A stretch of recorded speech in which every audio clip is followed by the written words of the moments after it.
Thank you very much. Now, Lonnie Quinn joins us with more on this because, Lonnie, as Valerie's been pointing out, you know, this is a one-two punch, even though it's 2 years later from Maria. And even though this is a much weaker, smaller system. I mean, Maria was a behemoth, all right? This is a tiny, small storm. I don't think it's going to make its way to hurricane status. Not for the island of Puerto Rico or for the Dominican Republic.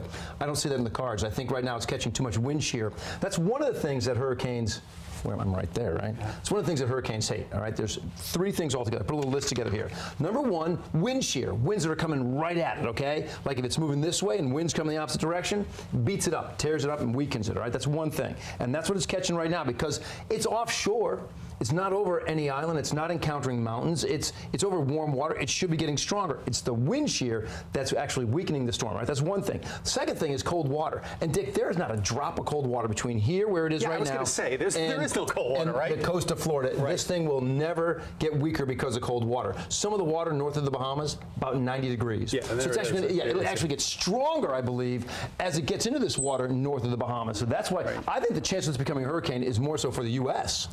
Than it is for Puerto Rico. I think Puerto Rico deals with, you know, a mid-grade tropical storm, 65 miles per hour winds as it comes on shore sometime tomorrow in the western portion of the island, and exiting with 50-mile-per-hour winds. Why? Because that's the third thing a hurricane doesn't like: mountains. Okay, mountainous terrain will beat that thing up, and I believe it's going to get weaker. It's going to come into Puerto Rico with 65-mile-per-hour winds. Western mountains beat it up. It exits with 50-mile-per-hour winds. Then it travels over super warm water, really not encountering any land. You talk about the Bahamas. Okay, maybe it goes over the Bahamas. The Bahamas only offer friction to a small degree. They're just basically piles of sand. Okay, they're not even. I mean, the whole island chain is basically at sea level.